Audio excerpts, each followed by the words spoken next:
relações entre o iluminismo e cultura escrita, e entre esta e práticas culturais e educativas como mediadores de sociabilidades. A cada nova edição do evento, buscamos estabelecer novos contatos para uma melhor e mais efetiva circulação dos resultados das pesquisas que vêm sendo produzidas. Convidamos agora a professora doutora Kelly Lislia Júnior, da Universidade Federal de São João del Rei, presidente da comissão organizadora do evento.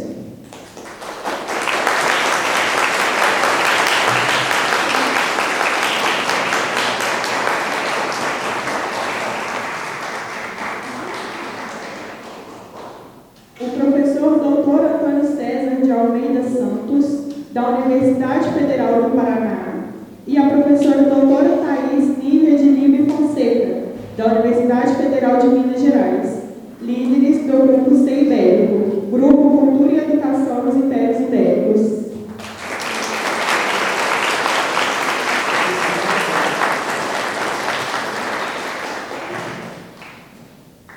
A professora doutora Mônica de Ávila Todaro, coordenadora do Programa de Pós-Graduação em Educação da UFSJ.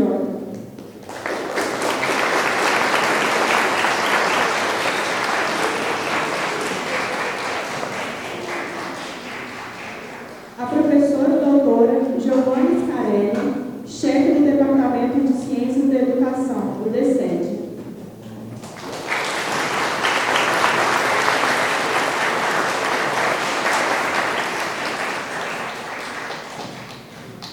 O pró-reitor de pesquisa e pós-graduação da Universidade Federal de São João del Rei, o professor doutor André de Oliveira Baldoni.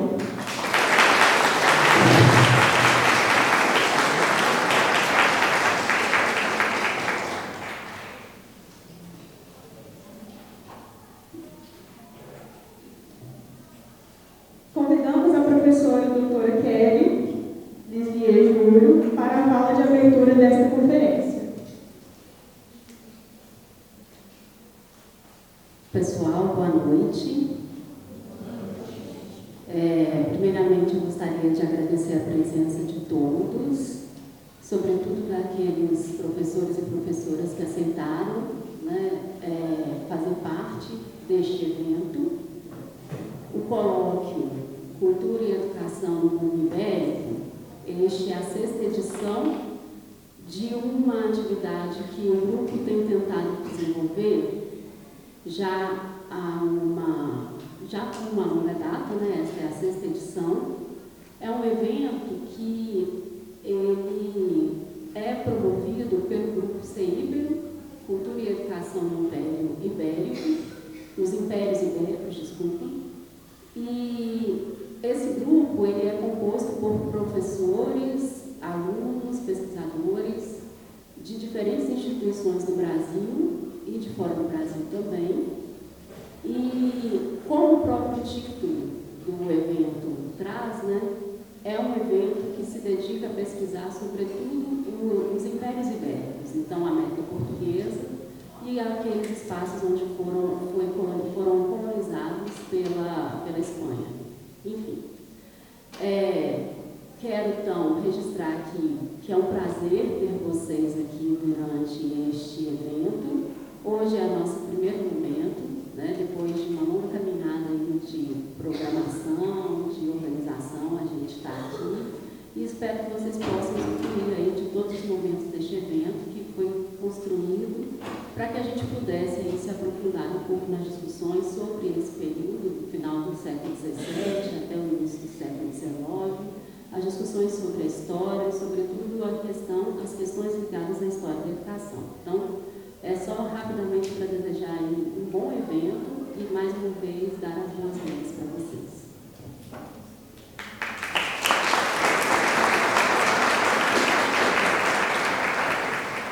Convidamos agora para complementar a fala de abertura desta conferência a coordenadora do Programa de Pós-Graduação em Educação da Universidade Federal de São João del Rei, professora doutora Mônica de Ávila Todaro.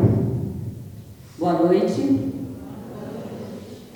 Em nome da professora Kelly, eu cumprimento meus colegas, minhas colegas da mesa, as pesquisadoras, os pesquisadores. Cumprimento com grande alegria as estudantes de graduação, os estudantes de graduação, as de pós-graduação e os de pós-graduação. E quero dizer que é uma imensa alegria para mim ver essa união de vocês na possibilidade de vislumbrar, encontrar cada um de vocês logo mais no PPEDU, quando finalizarem a graduação. Desejo sucesso ao evento e também quero celebrar a alegria de estarmos numa universidade pública, gratuita e de qualidade que abriga um evento tão maravilhoso e importante como esse. Viva a Universidade Federal de São João del Rei, viva a Universidade Pública, viva a democracia.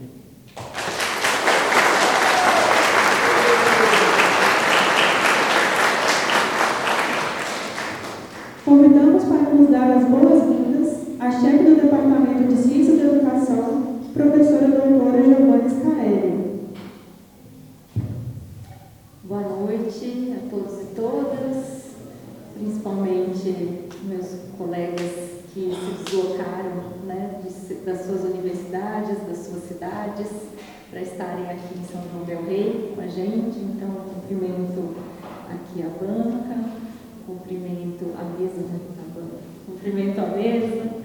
cumprimento todos e todas que estão aqui no auditório. Muito bom ver tantos e tantas alunas aqui, prestigiando esse evento, um evento tão importante, de um período que merece tantos estudos e que as pessoas possam ficar mais animadas em estudar esse período da história, né, tendo esse evento aqui na casa nesse momento, né?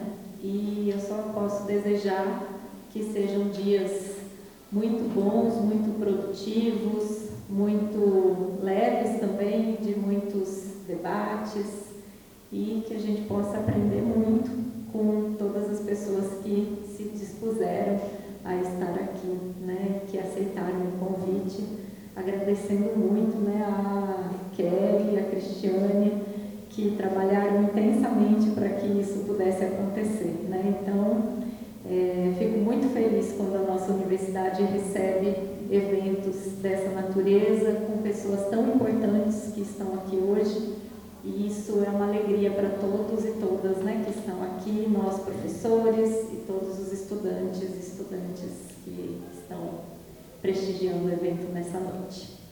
Boa semana e bom evento para todos e todas.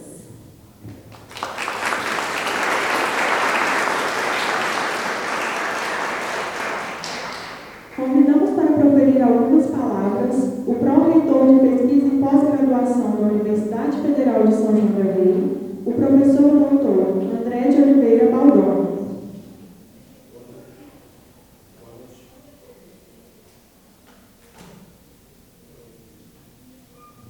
Boa noite, então, boa noite a todos. Cumprimento os colegas da mesa, professora Kelly, muito obrigado pelo convite. Eu acho que depois de um período nebuloso que a gente passou na nossa história recente, estar aqui presencialmente, né, com o auditório, né, muitas pessoas no auditório, colegas de outras instituições, é realmente muito gratificante. Então, muito obrigado por esse convite e partilhar essa mesa com vocês.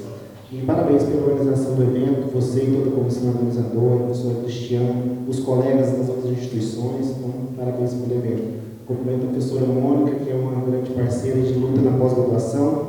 Nós temos 30 protocolos de pós-graduação na nossa instituição, e a professora Mônica, né, coordena junto com a professora Kelly um deles, uma tarefa difícil, né, então sempre parceira nas lutas pela nossa pós-graduação. Prazer estar aqui com você, professor. Então, a professora Giovanna, minha colega também de comitê científico, né, do nosso fundo de pesquisa, parceiros de luta dos desafios aí, professora Giovanna. Prazer dividir esse momento com você. Os colegas do professor Antônio, né, do Federal do Paraná, e a professora Thaís da UFMG. Sejam muito bem-vindos à nossa UFSJ. Espero que aproveitem muito aqui, né, não só o evento, mas a culinária, a cultura, as pessoas, sejam muito bem-vindos. Tá? Cumprimento de uma forma especial todos os colegas do departamento do DECED, do BP Edu, a professora Cristiane está aqui, todos os demais colegas do professor Francisco, e os protagonistas do evento, né, que são os estudantes de graduação, de pós-graduação. Espero que aproveitem muito o evento, não só a parte técnica, científica, né, a parte humanística, a parte de relacionamentos interpessoais, um momento único de fortalecimento, de criação de vínculos, né, e parcerias de pesquisa, parcerias futuras, para fortalecimento da nossa instituição, fortalecimento da temática, das linhas de pesquisa. Isso é muito importante. Hoje nós temos 30 programas, como eu falei, e nós tivemos a grata surpresa, graças a um trabalho ao longo dos anos, 50% dos nossos programas subiram de nota nessa última avaliação quadrienal, e dentre eles o programa de educação. E um dos grandes catalisadores desse crescimento são eventos como esse, são as parcerias interinstitucionais, nacionais e internacionais. Então, receber os colegas também de outra instituição é muito importante para nós. Eu vi que está envolvido no evento, acho que 10 instituições, pelo menos que eu consegui ver no site da UFMG, a Estadual de Ponta Grossa, a Federal do Paraná, a Federal dos Vales de Jequitinhonha e Mucuri, a Federal da Paraíba, a Federal de Ouro Preto, Pará, a URGS, a USP e colegas da Argentina. Então, todos sejam muito bem-vindos e a casa é toda de vocês. Tá? Então, é com muito orgulho, alegria e entusiasmo que a Pró-Reitoria de Pesquisa e Pós-Graduação dessa instituição, né, apoia esse tipo de evento, acreditando que é um grande catalisador da formação dos nossos alunos de graduação e pós-graduação e de crescimento institucional e crescimento científico do nosso corpo docente e dos estudantes. Então, eu desejo que aproveitem muito todo esse evento, desejo que esse evento fomente a colheita de muitos frutos, sobretudo o fortalecimento desse intercâmbio entre pesquisadores, estudantes, graduação e pós, no sentido de ampliar, clarear e abrir novos caminhos. Isso é muito importante. Então, aproveitem, um forte abraço e bom evento a todos.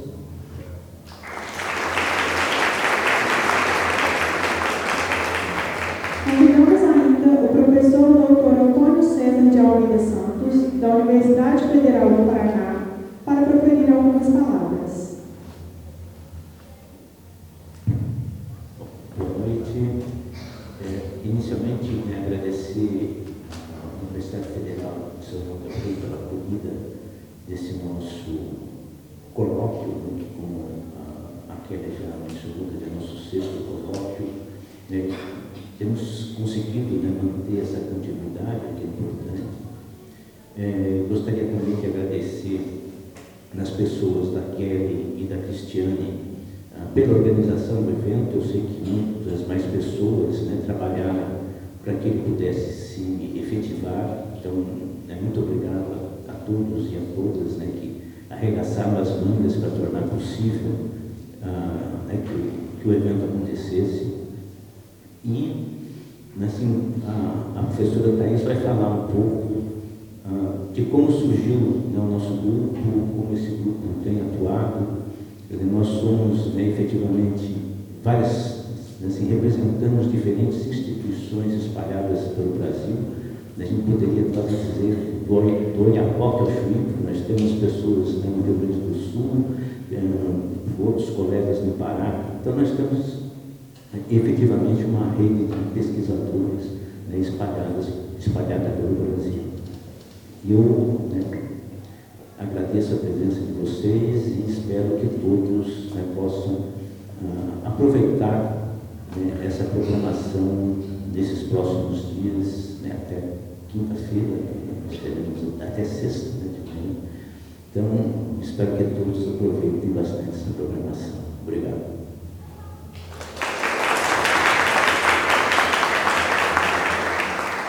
Convidamos a professora doutora Thais Lívia de Lima Fonseca, da Universidade Federal de Minas Gerais, para proferir algumas palavras e que também apresentará o nosso convidado para a conferência de abertura. Boa noite a todos, meus colegas de mesa, a comunidade acadêmica da UFSJ. É uma instituição que sempre me recebe aqui, Eu tenho uma historinha com a UFSJ já há algum tempo. e de eventos e de outras atividades que eu vim desenvolvendo aqui, além da minha parceria com as caras colegas Kelly e Cristiane, a quem eu agradeço imensamente a acolhida, né, e o aceite desse desafio de realizar o evento. E não é um evento gigantesco, dá trabalho, né, da captação de recursos, a organização de todos os detalhes. A gente que acompanha percebe muito bem que é um esforço coletivo, mas também resultante de uma liderança importante das duas colegas aqui nesse processo de organização. E agradeço muito à universidade de acolher o evento, né? Nesses tempos difíceis de obtenção de recursos para financiar, e também de um período difícil que foi a pandemia, porque nós, né, o grupo se constituiu em 2010, uma reflexão interessante a se fazer. Eu vou falar muito rapidamente sobre isso, de como é que uma ideia surgida de uma conversa de alguns colegas, né, saídos de um evento, se torna esse grupo, e esse grupo consegue se sustentar durante todos esses anos com uma assiduidade, né, de seus membros, de seus integrantes, e também de conseguirmos realizar esse colóquio desde 2012, né, a cada 2 anos, inclusive sobrevivendo à pandemia, que nós conseguimos fazer foi organizado pelo colega Cláudio Denipote, lá de Londrina, totalmente remoto, né, o que foi frustrante por um certo ponto de vista. E esse aqui é o primeiro que a gente faz presencialmente depois da pandemia. Então é muito refrescante, né, voltar ao contato pessoal, voltar às atividades presenciais, né, a ver os estudantes participando durante esses dias que aqui estaremos. Além de nos colocar também em sintonia, né, dada a nossa especialidade de pesquisa, pelo menos do ponto de vista da nossa temporalidade, que abrange na maior parte, né, das nossas pesquisas do período chamado colonial, na cidade de São João del Rei, né, com a qual a gente tem uma ligação histórica fortíssima e que tem sido também um locus de nossas pesquisas, né? Mesmo nós que não somos daqui, da UFSJ, invadimos de vez em quando esse espaço, frequentando os arquivos locais e extraímos daqui muita coisa importante, né? Então, esse ambiente também é muito favorável para nós, para essa nossa discussão, né? Não só nós que estudamos essa história, mas que também somos, né, da terra, das minas, e os que não são também, que sempre que vêm se tornam um pouco de nós, né? Se tornam também um pouco das terras e das minas. Então, eu agradeço muito, né, aos meus colegas de grupo, especialmente ao César, que é o co-líder do grupo, o empenho que a gente tem feito, né, para manter o grupo sempre em ação, né? Com projetos, com eventos, com interlocução, com publicações. Então, a gente tem conseguido segurar, né, o grupo em todos esses anos, com a participação dos colegas das outras instituições também, e as universidades que são as universidades de vínculo de alguns dos nossos integrantes e que têm nos recebido para a realização desses colóquios, né? Ainda não sabemos onde será o próximo, mas com certeza ele virá, né? Nos esforçaremos para isso. Então, mais uma vez, eu agradeço muito ao UFSJ, agradeço imensamente a Cristiane e a Kelly pela organização, e também, né, repetindo as palavras aqui dos nossos colegas na mesa, conclamar, né, a todos os alunos que participem, que assistam, que se integrem, que procurem as nossas poucas redes sociais. Nós ainda não somos assim muito, né, mas nós temos um site, nós temos um Facebook, em breve teremos um Instagram para poder divulgar o nosso trabalho, né? E agradeço também ao FMG, minha instituição de origem, pela parceria com o campus cultural UFMG de Tiradentes, onde realizaremos as atividades do último dia, na sexta-feira, e a Fundação Rodrigo Melo Franco de Andrade, aqui na presença da professora Verona Segantini, presidente da Fundação, que também gerencia esses espaços do campus cultural lá em Tiradentes, né? Com quem também temos uma parceria importante numa outra perspectiva, que é do museu, que é do patrimônio, e nós vamos ter também uma sessão bem bacana sobre isso na quinta-feira, na sexta-feira, lá em Tiradentes, não é isso? É isso, esse é lá. Então é isso, né? Então, estamos aqui para mais uma semana de muito debate e também de diversão e lazer, e cultura, né? Comida e arte. Diversão e arte. Obrigada. Ah, pois é, tem a cachaça. Mas eu não vou falar isso aqui agora, não.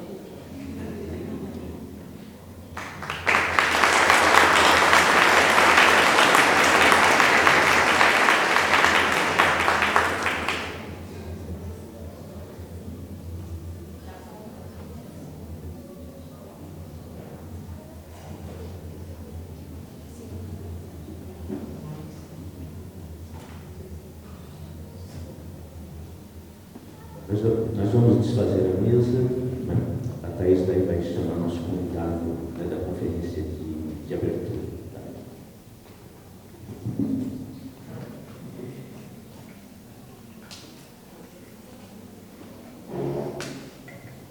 Bem, então vamos, né, à parte mais importante dessa nossa noite, que é a conferência de abertura.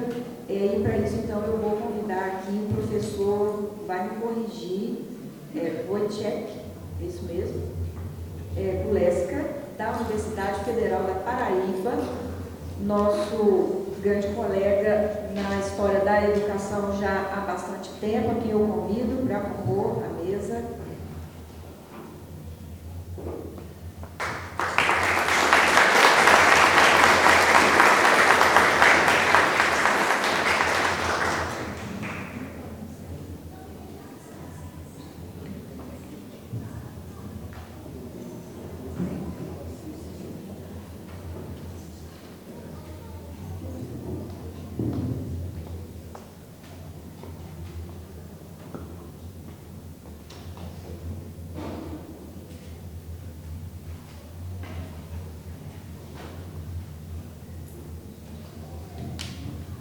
Bom, o professor, eu vou usar o nome carinhoso que nós usamos com ele, que até que eu tenho dificuldade de pronunciar o nome do professor, que é graduado em Física pela Universidade de São Paulo, tem mestrado em Ciências pela Universidade de São Paulo, doutorado em Educação pela Universidade Estadual de Campinas. Fez o pós-doutorado na Auburn University e na Universidade Federal de Minas Gerais, e é professor titular aposentado da Universidade Federal da Paraíba. O TEC também é pesquisador do Grupo de Pesquisa Ciência, Educação e Sociedade da UFPB e do Centro de Pesquisa em História da Educação do GEP da UFMG. Ele tem experiência na área de educação, com ênfase em fundamentos da educação, e atua principalmente nos seguintes temas, em pesquisa dos seguintes temas: instituições escolares, formação de professores, história da educação e ensino de ciências e matemática. Né? O professor Tec é um companheiro de debate, de estudo já há muitos anos, inclusive porque, como ele estabeleceu já há muito tempo essa parceria com o Centro de Pesquisa em História da Educação da UFMG, nós temos tido um diálogo bastante intenso, né, com os colegas da UFMG e ele, e também estamos sempre nos encontros, né, da área, nos congressos, nos quais a gente não apenas aproveita a programação oficial, mas também as conversas de bastidores, que sempre às vezes rendem muita discussão interessante. Né?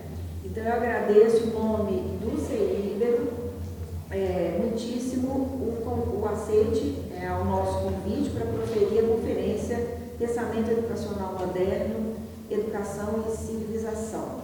Eu vou passar então a palavra para que ele comece a sua conferência.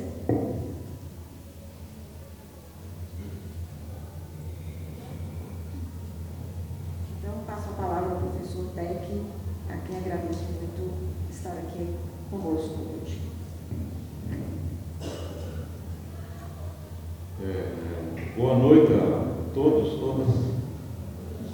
Estão ouvindo, não? Tá bom?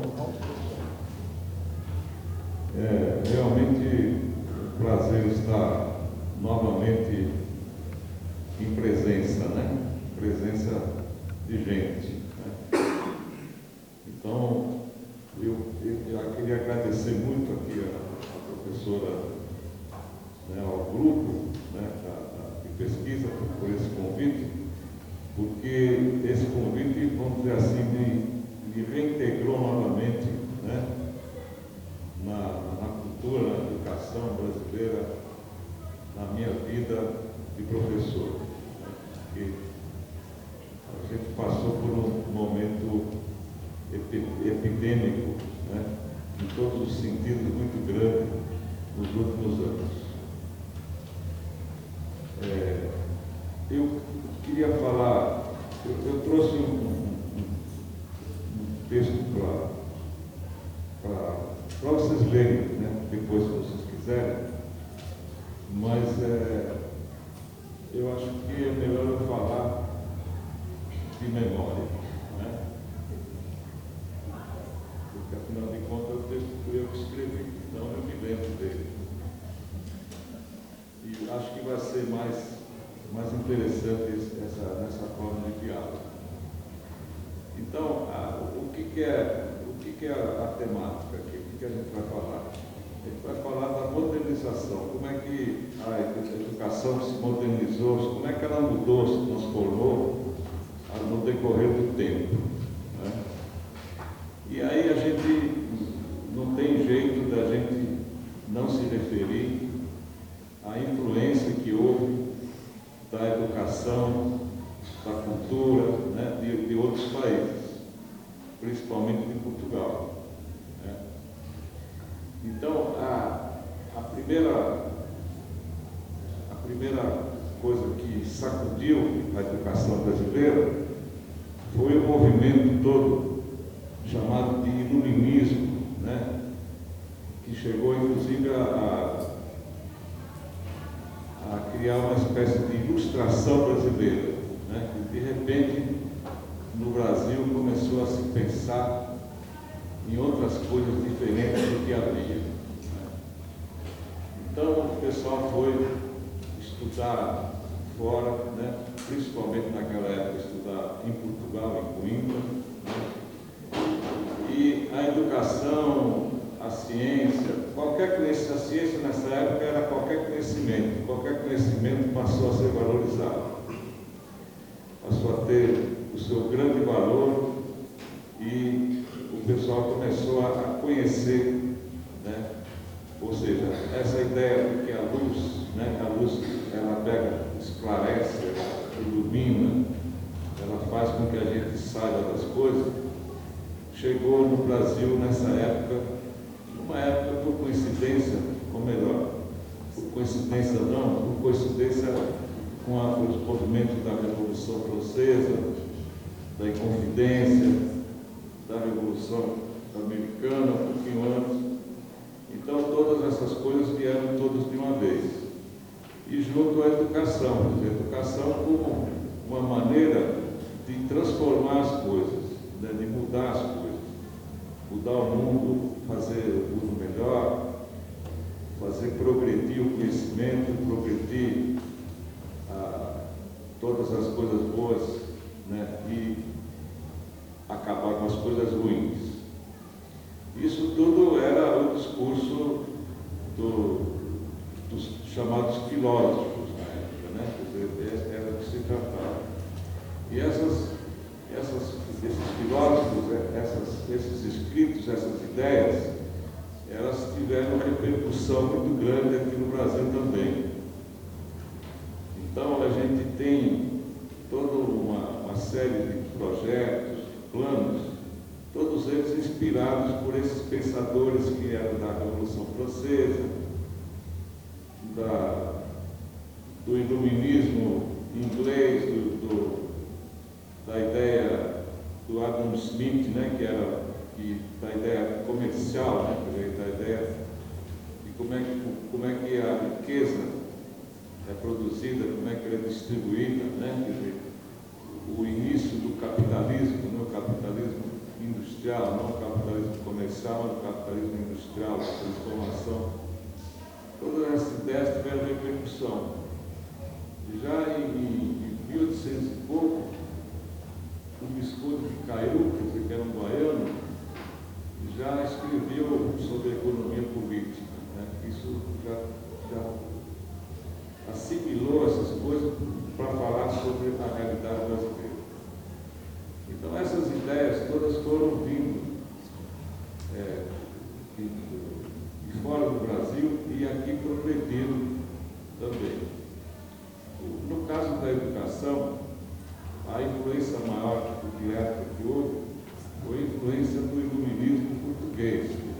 Nessa época, Portugal também fez uma espécie de iluminismo e mudou a educação em Portugal. Basicamente, o que os portugueses fizeram foi tirar o grande peso da igreja, no caso da igreja, no caso dos jesuítas principalmente, da educação. A educação era muito baseada na igreja. Né? Educação significava ir para o seminário, significava ser um clérigo, né? virar padre. Isso era basicamente a educação. A educação do sapateiro, a educação do ferreiro, a educação militar não era considerada educação, era uma instrução, mas a educação mesmo estava relacionada, inclusive, com a língua, né? com a linguagem, com a escrita, né? depois, e inclusive com a escrita em latim, não na língua de cada país, mas o latim como a língua de toda a Europa.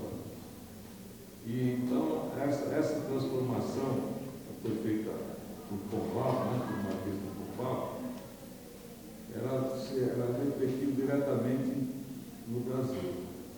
Porque no Brasil os jesuítas é que comandavam, na época, a educação brasileira. E eles foram expulsos, né, foram realmente embora. E aí o pessoal inventou uma nova educação, uma educação menos presa na igreja, não totalmente, né? Mas independente da hierarquia, independente dos valores daquela religião, daquela igreja católica. E aí se criaram então os professores régios. Isso é interessante porque o professor régio era uma espécie de empregado, era uma espécie de servo. A palavra, ele era isso, mas era tudo isso, mas não era bem isso, né? Funcionário, né? Funcionário do rei, né? Funcionário do rei.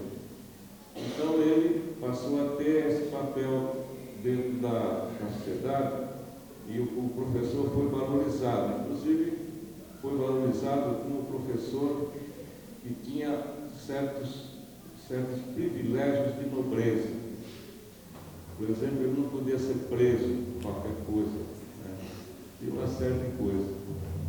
Bom, na verdade, isso tudo que eu estou falando era muito mais no papel do que na verdade, né? Porque as queixas que havia naquele momento era que os professores sempre recebiam atrasado, recebiam pouco, etc. Mas houve essa coisa aí. E a reforma que o Pombal fez na educação, criando esses professores régios, ele preparava os professores exatamente de latim, né? Professores de gramática latina, da língua latina, que era a cultura necessária para o pessoal que mandava na sociedade, né? E aí, então, cadê? E a população em geral, analfabeta, etc., como é que ficou? Então, aí o Pombal fez uma outra lei, criando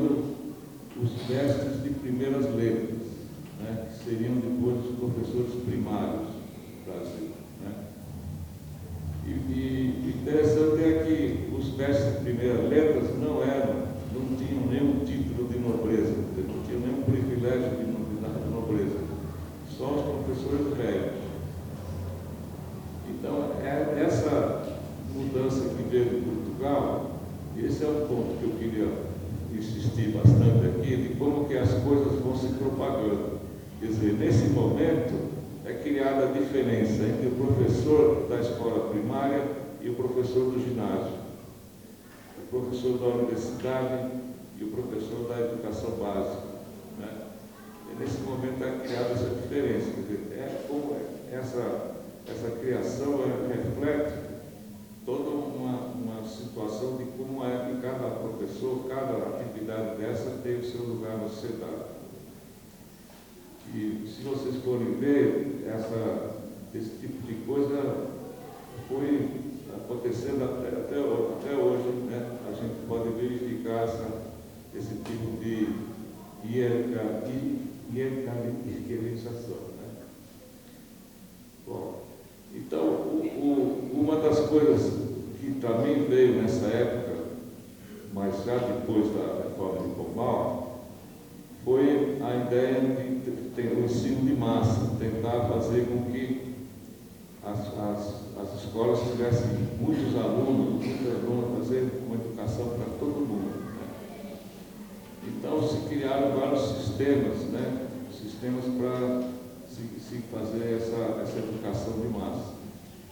Na verdade, essa época também, no século 1800, por aí mais ou menos, era também a época das guerras, né? As guerras napoleônicas, todas as guerras da Europa. Então as pessoas estavam preocupadas também em construir exércitos, em fazer soldados, em instruir militares, né? E tudo isso exigia determinadas técnicas que, vamos dizer assim, chamar hoje de pedagógicas. Então surgiram vários métodos para ensinar rapidamente aquelas coisas que eram necessárias para fazer a guerra, aquelas coisas que eram necessárias para que aquele povo que nunca tinha visto uma arma, né, ficasse habilitado a ir para uma batalha. Então, esse tipo de educação, o pessoal viu que também podia ser aplicado para ensinar a ler e escrever. Mas não a ler e escrever como ler e escrever do jeito que era ensinado na cultura do seminário, na cultura dos padres, mas para ler e escrever para obedecer ordens, para entender o que era, o que o superior, o oficial queria. Então, eles aprendiam rapidamente essas coisas e muita gente de uma mesma vez. E essa ideia de educação desse tipo passou a ser o grande movimento educacional. Quer dizer, o pessoal achava que dessa maneira ia se resolver esses problemas de analfabetismo e tudo mais. E como era uma época em que os militares eram muito importantes, por exemplo, o Dom João VI veio para o Brasil por causa da guerra, né? Por causa que o Napoleão ameaçou invadir Portugal, né? Invadiu mesmo depois, e então ele fugiu para o Brasil, né? Em 1807. Mas as guerras continuavam, então todos os militares tinham um papel muito importante nessa época, né? Os reis eram militares, os reis eram né, os cavaleiros, então tinham todo aquele uniforme, aquela coisa ligada com os militares, né? E os militares, primeiro os militares, depois de fazer esse treinamento dos soldados, eles começaram a falar assim, não, nós podemos também treinar a população, né? E começaram a criar escolas. Então, a primeira escola de formação de professores foi feita pelos militares no Rio de Janeiro, por esse método, né, que o pessoal chama de método de ensino mútuo, né, ensino monitorial, em que cada aluno ajuda o outro aluno a avançar no aprendizado. E depois é interessante isso porque na Europa, quem se apossou dessa ideia e aplicou foram os industriais, né? Que estavam vendo exatamente a Revolução Industrial, estavam vendo a criação das fábricas, e o trabalho na fábrica é diferente do trabalho na oficina, o trabalho do artesão, o trabalho artesanal. Então, o trabalho na fábrica é diferente, né? Por causa da toda a divisão que existe do trabalho dentro da fábrica. Então, se precisava preparar, não profissionais, operários especializados naquilo e tal, mas gente que sabia um pouquinho de coisa para fazer, juntar a cadeia e fazer a fábrica funcionar. Então, esse sistema então, passou também a ser defendido pelos industriais. E no caso do Brasil, que esse movimento chegou depois, né, o movimento de industrialização chegou depois, num momento em que justamente se chama da segunda ilustração brasileira, que é isso já no começo um pouquinho antes da República. Então é aí que vai se pensar numa educação também para preparar o trabalhador da indústria, o trabalhador em geral. Mas antes são os militares que fazem isso. É interessante essa ideia dos militares, porque vejam vocês, no governo anterior, o pessoal criou, que era um governo muito influenciado, né, vocês sabem, pelos militares, né, o presidente era um ex-militar, eles criaram exatamente essas escolas cívico-militares. Né?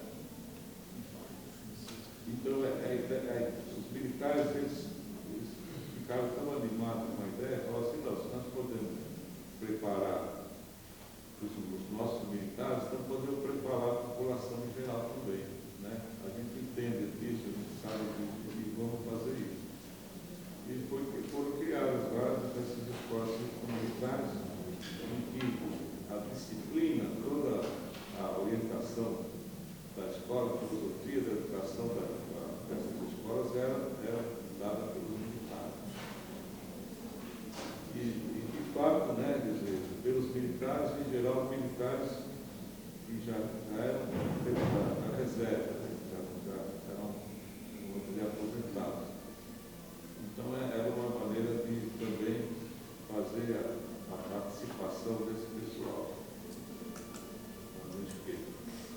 Felizmente, né, essas escolas foram suprimidas, né? Pelo menos a maioria delas foi suprimida, porque é uma situação de que agora não era mais a igreja, né, os jesuítas fazendo, né, os jesuítas, eu acho que eram exatamente os soldados de Cristo, né, na época dele. Mas não eram os jesuítas, mas eram os militares. Tudo isso contra os ideais iluministas, no sentido mais puro, né? Os ideais, por exemplo, da Revolução Francesa, né? Educação como maneira de liberdade, educação para emancipação, né? Fazer educação para emancipação. Ou seja, uma educação que não tivesse esse tipo de obrigar as pessoas a se fazer de determinada maneira. Bom, então como eu estava falando de doutrinação, então por isso que eu abaixei a voz, né? Porque vocês entendem, né? Porque eu não estou querendo doutrinar nada. Mas então essas escolas cívico-militares foi os militares se sentindo forte naquele momento, eles resolveram ampliar a sua ação. Inclusive, iam acabar tomando conta de tudo, né? Se a coisa continuasse, ia acabar a virar fazer toda a sociedade, tudo que acontece na sociedade fosse dirigido, controlado pelos militares, seria terrível. Então, essa modernização, ela tem uma filosofia assim, muito importante por trás dela, que é o chamado liberalismo, neoliberalismo, capitalismo, tudo tem o mesmo sentido. E a ideia é a seguinte, que todos nós somos livres. Primeiro, livre para comerciar, fazer comércio. Então não pode o Portugal, a colônia só fazer comércio com um país, né? Tem que fazer com todos os países, né? Então, todas essas ideias de liberdade, de liberalismo, né? Que é essa palavra liberdade. Então, o que acontece foi que o liberalismo, a hora que ele disse que todo mundo é igual, ele obriga necessariamente, porque a gente sabe que isso não é verdade, né? Então, obrigou o pessoal a fazer alguma coisa para justificar a desigualdade. Então, na verdade, a ideia, a ideologia do liberalismo, na verdade, é a ideologia da desigualdade. Porque se eu não posso fazer a distinção entre uma pessoa e outra, eu tenho que fazer, né? E as pessoas são distintas, a posição delas é distinta, elas são ricas, são pobres. Então, eu preciso fazer essa distinção. Então, a liberdade trouxe a desigualdade, né, desse tipo. E essas ideias continuam, e cada vez mais. A ideia de que a desigualdade é uma coisa, né, o liberalismo, a desigualdade é uma coisa natural, é assim mesmo, não vai acabar nunca. E se conforme que vai ser assim pelo resto dos nossos dias, né? Então, essa ideologia é muito forte, ela sempre, essa ideia de mel, né? Essa ideia de mel, o de novo, né? Também, né? Aqui em Minas, você já sabe disso, tem que ter novo, né? Como se fosse alguma coisa diferente, mas na verdade está encobrindo exatamente uma coisa velha, né? Uma coisa antiga, para dizer que não, a gente chama de novo tal, antigo, porque é para que o antigo permaneça novo, né?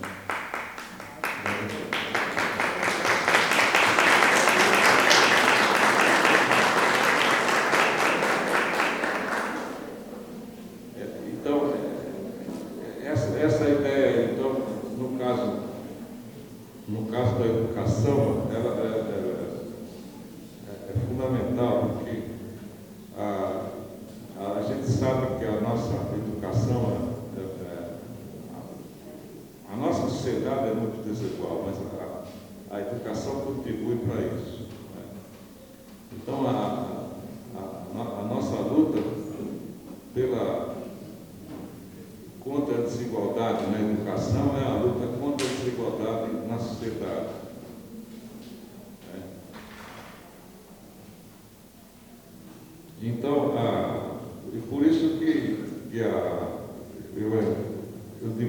tenho escrito aqui, mas o grupo aqui o grupo do Líbero, eles fizeram vários trabalhos exatamente mostrando como que essas coisas funcionavam nessa época colonial, e muita coisa foi feita aqui pela Thaís, aqui em Minas Gerais, né? Quer dizer, a educação, ela aparente, a gente não pode pensar na educação como escola, né? Principalmente, né, Thaís? A escola, a educação, ela independe da escola, porque né? Uma coisa que a Thais, por exemplo, levantou foi exatamente a ideia que as pessoas têm, a ideia do pai com o filho, quer dizer, a ideia de que a escola ela pode mudar ou manter a condição do filho, né? Uma espécie de hereditariedade. Então, esse tipo de coisa que vem exatamente das concepções mais antigas sobre o que significa a criança, o que significa o filho, qual é o sentido de família, coisa desse tipo, e como a educação é muito importante, quer dizer, as pessoas deixavam a sua herança para os filhos e obrigavam ao governo, né, no caso do Estado, a que esse dinheiro fosse dirigido para a educação, né, e não para outras coisas. Porque isso significava a manutenção de um certo nível de vida, a manutenção de um certo tipo de vida, a manutenção de alguma coisa que era daquele grupo, daquela família. E tudo. Então, esse caráter da educação como uma sociológica, né, de que a educação ela vai formando as novas gerações, né? A educação é aquilo que uma geração passa para outra, tem esse estudo antropológico, né, da própria questão da sobrevivência, da reprodução humana. Então, o que a gente acaba concluindo aqui, que a educação é vida, né? A educação significa viver, e viver significa amar, né? Muito bem.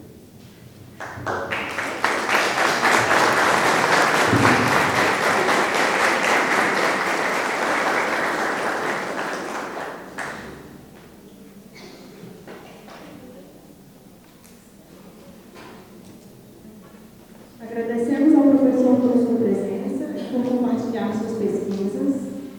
Damos por encerrada esta conferência de abertura do nosso colóquio.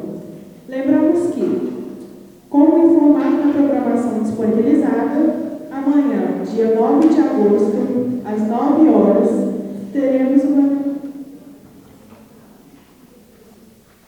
visita mediada. Perdão, pessoal. Alguém tem alguma pergunta? Gostaria de fazer alguma consideração? Eu normalmente posso interromper aqui, porque normalmente a conferência não necessariamente é uma atividade que tem questões, mas o professor se dispôs a responder questões que hajam, né? Então nós estamos aqui abertos a isso. Cristiane, tem uma? Eu também depois gostaria de perguntar.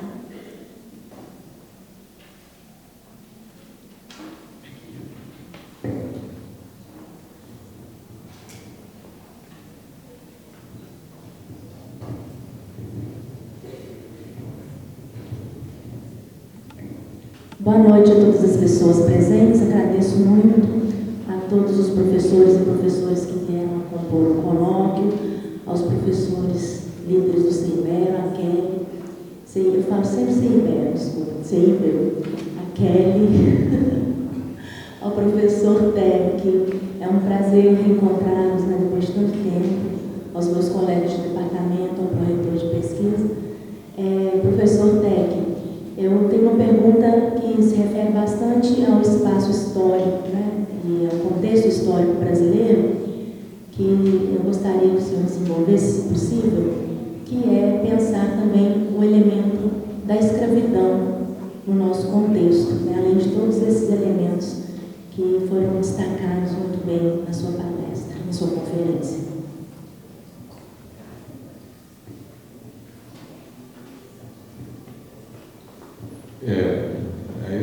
Isso é uma coisa muito interessante, porque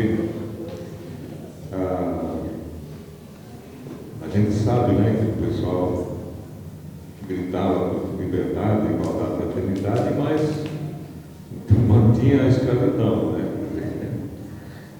E é interessante porque esse método do ensino mútuo, né, que ele foi muito divulgado, era moda, vamos dizer assim, na época, por volta de 1800, 1810 no Brasil. Então, acho que eram os franceses que moravam no Rio de Janeiro, resolveram usaram o método mútuo para ensinar os seus escravos, né? Para ensinar francês aos seus escravos. Por que eles queriam ensinar francês aos seus escravos e não português? Claro, porque eles soubessem interpretar as ordens que eram dadas em francês. Não é? E aí eles fizeram um elogio do método, né, dizendo que eles conseguiram aprender francês, etc. Mas é aquilo que já se sabia de outras coisas. Eles sabiam falar sim, falar não, né? Esse tipo de isso não significa falar francês, né? Certo? Então, a ideia, veja que a ideia é sempre assim, quer dizer, a ideia de quando o liberalismo, o capitalismo, não sei o que ela chama tudo, quando ele resolve olhar para o pessoal, né, para os escravos, ou para o povo em geral, ele olha de uma maneira para controlar, né, para melhorar o seu controle sobre aquela população, sobre o povo. Né? Com todo o discurso de que dessa maneira estaria emancipando, etc. Mas, na verdade, é o controle, né?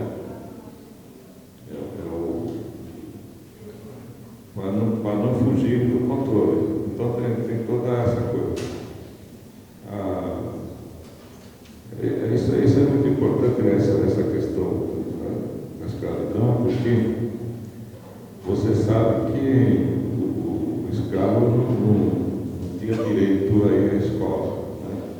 Mas, no entanto, a gente sabe, né, as pesquisas mostraram que muitas pessoas negras, né, se escolarizaram e muitas foram até ser professoras. Então, quer dizer, isso pelo menos demonstra, né, que as coisas podem mudar, né? Não precisa ser desse jeito, certo?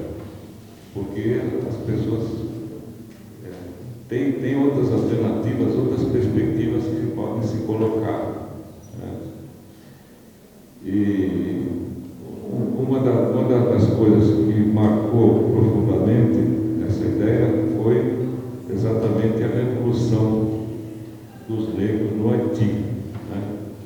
Isso realmente aí foi que o pessoal falou negativo, né? Para esse pessoal, a educação para esse pessoal nenhuma, né? Porque qualquer educação que a gente der para esse pessoal vai ser contra nós.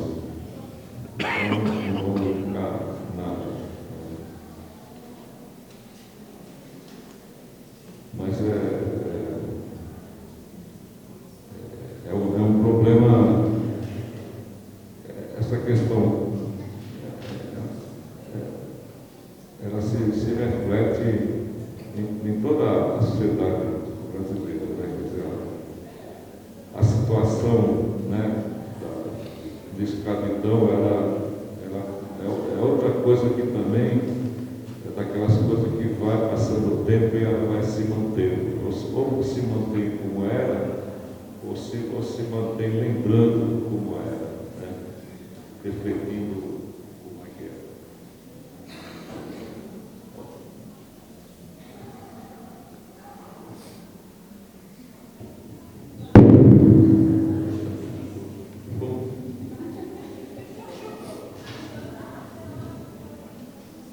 Mas alguém gostaria de fazer mais alguma consideração?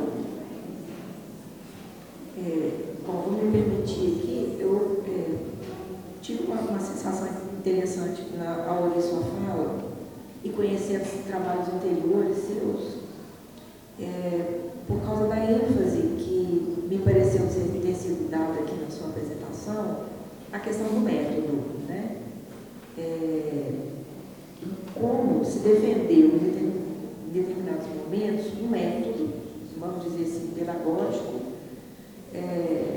atrás do qual havia intenções muito claras, seja de doutrinação ou de disciplinarização. E eu fiquei me lembrando de alguns trabalhos seus também, os quais eu gosto muito, sobre pensadores do período moderno, como Comênides, por exemplo. E queria que você comentasse um pouco sobre isso, quer dizer, até que ponto a gente pode pensar no método como um instrumento mesmo de imposição de determinadas posturas que sejam ideológicas, que sejam políticas, ou até mesmo econômicas, como você mencionou aqui. Né?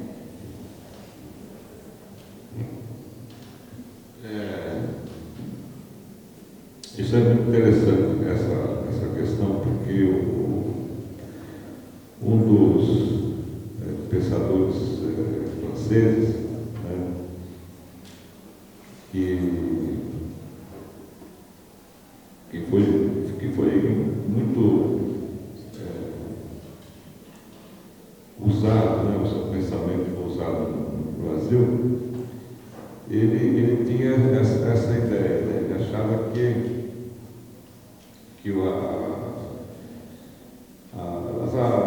a Carlota bem aí, né? Está aí, não, bem aí. Ela tem uns trabalhos sobre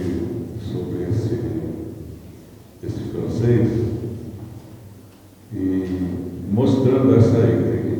Ele achava que as pessoas, o homem, né, de maneira geral, ele é um sujeito que quer se superar a si mesmo, né? Ele quer se conhecer, quer ir para frente.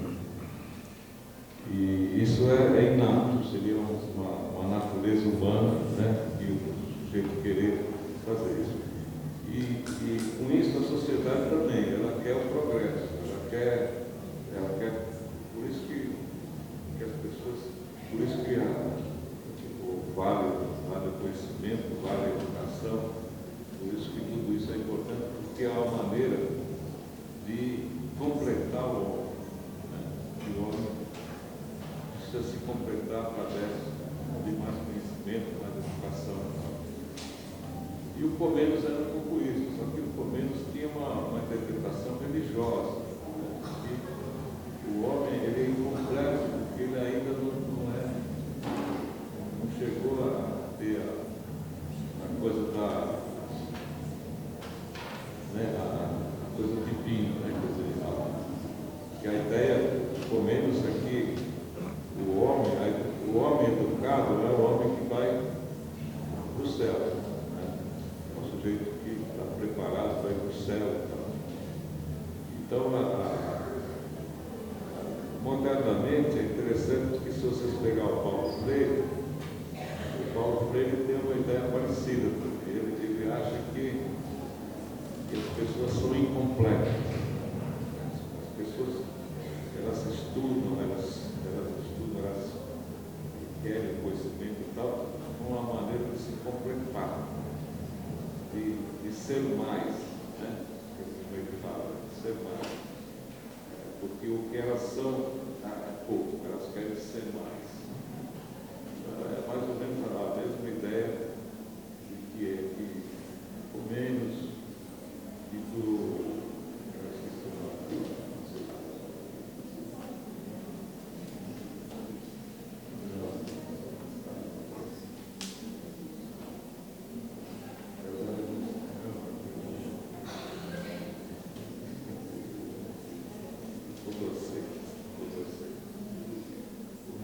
A ideia do Condorcet é parecida, né? Com essa ideia é interessante isso, de que a gente nós somos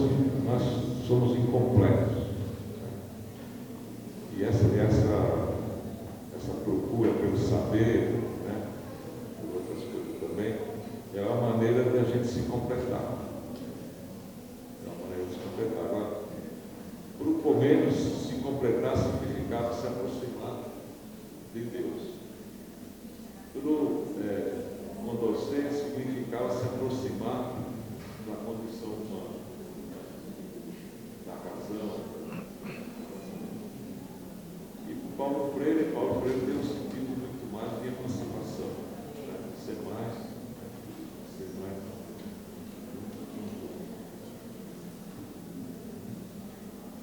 Bom, eu acho que é sempre um desejo, né, de alguma coisa que a gente acha que está faltando em nós e nos outros também. Né?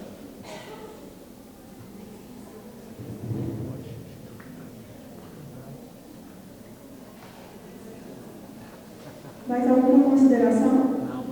Eu faço daqui mesmo, né? Você, professor, obrigado pela sua exposição. A minha questão é da seguinte natureza. O senhor comentou, né, que boa parte da formação da elite brasileira vai se dar fora do Brasil, vai se dar em Coimbra. Como é que o senhor avalia os impactos de um grupo, enfim, que pode chamar de elite, que é formada fora até, formada principalmente em Coimbra, até o século XIX, uma vez que no Brasil a gente vai ter universidades muito tardiamente. Como é que o senhor avalia uma sociedade que custou a ter universidade formalmente constituída só no século XIX? Perdão, 20, né? Não. Essa é uma questão sempre. O pessoal faz esse contraste, por exemplo, na América Espanhola, né? Eu acho que é essa relação que havia, né, entre a colônia e Portugal. Né? Quer dizer, veja, por exemplo, durante muito tempo havia a ideia do Império Português, um grande Império Português, que na verdade era baseado principalmente no Brasil. Né? O Brasil era um componente fundamental desse grande Império Português. E esse grande Império Português já tinha suas universidades, não era criado. Né? E também o controle, né, que ficaria no reino. Né? E aí, quando o reino, que é essa situação do reino ficar aqui no Brasil e não em Portugal, evidentemente eles chegaram uma hora que falaram, não, isso aí não é para sempre, né? Isso vai mudar, vamos voltar para Portugal. Né? Mas quando isso aí virou uma coisa natural, não, por que não? Né? Quer dizer, um reino que tem o seu reino no Brasil e não em Portugal. Então, né, o Brasil vai ser importante. Então, aí surge essa ideia, né, com o Brasil, um grande império. Né? Um grande império.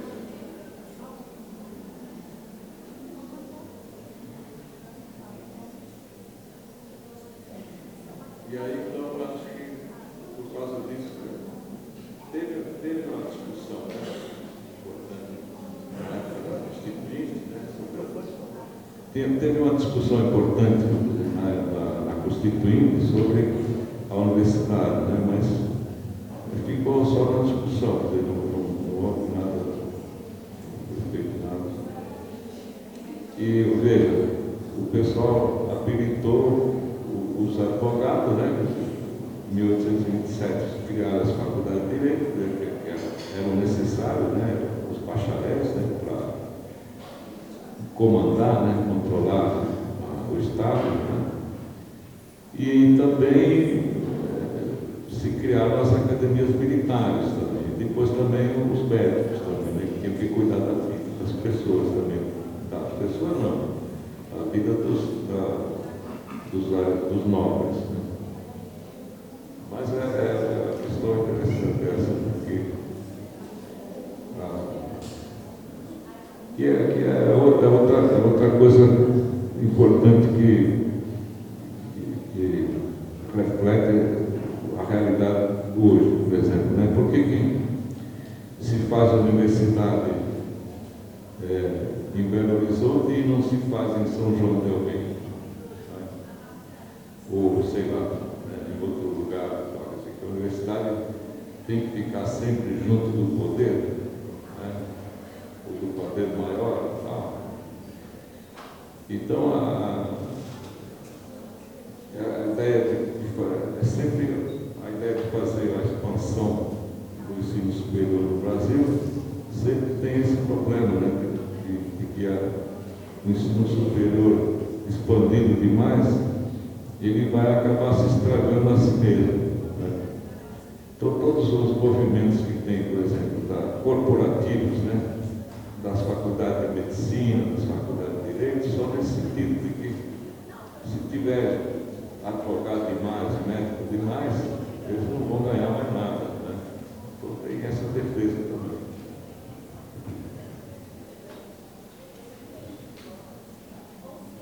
Mais alguma consideração? Vou aproveitar aqui, então, também, professor Tete, primeiro agradecer aí sobre tudo, né, as colocações, enfim, as considerações que foram feitas.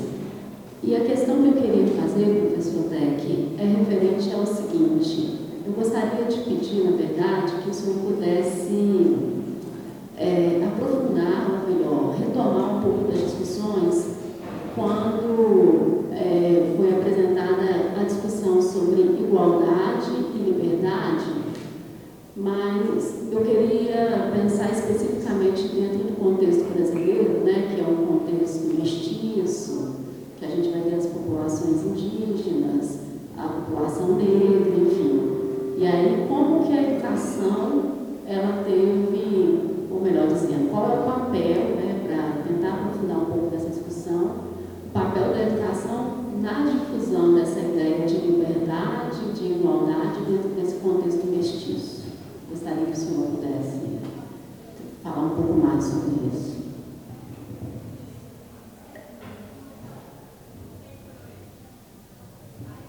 Eu acho que aí é uma questão de afirmação dessa identidade toda, né? O que a sociedade está fazendo o tempo todo é negar essa identidade, né? Identidade negra, identidade indígena, né?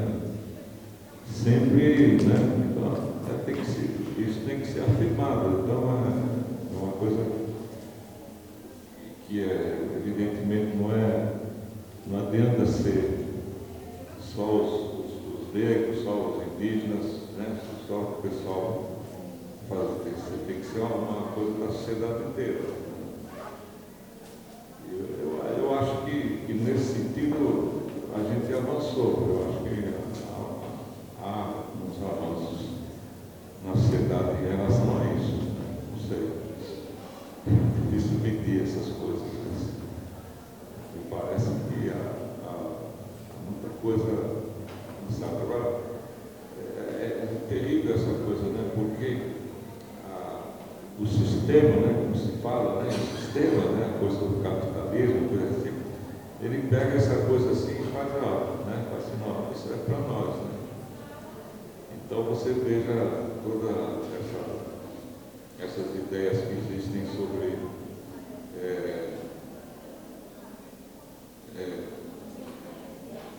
sei lá, shampoo, cremes, né? Então vamos discriminando também, distinguindo também, né? A ideia da distinção conforme, né, a cor da pele, coisas desse tipo. Né? Então, há todo vamos dizer assim, um aproveitamento dessa ideia e mantendo essa situação verificada. É difícil, né? É difícil. Mas eu vejo que a sociedade está despertando para isso e tentando inverter, mudar.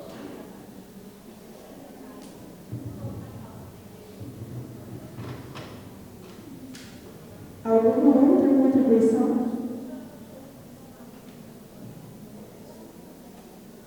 Agora sim, né? Então, novamente agradecemos ao professor pela sua presença, por compartilhar suas pesquisas, por responder todas as dúvidas. Damos por encerrada esta conferência de abertura do nosso colóquio. Lembramos que, como informados na programação disponibilizada, amanhã, dia 9 de agosto, 9 horas, teremos uma sediado no Centro Histórico de São João del Rei, com o professor Dr. Marcos Vinícius Guimarães, do curso de Arquitetura da Universidade Federal de São João del Rei. O ponto de encontro é o Largo Tamandaré, em frente ao Museu Regional. Às 14 horas, começaremos a primeira sessão de publicação dos trabalhos inscritos para este evento. Esta atividade acontecerá no Anfiteatro do Campo Santo Antônio. Às 19h30, teremos lá no Anfiteatro daqui do Campo São Bosco, próximo à biblioteca, a mesa redonda, Saberes e Práticas Habitativas Indígenas da América Ibérica. Informamos ainda que a inscrição para o minicurso ainda estão abertas. O acesso por link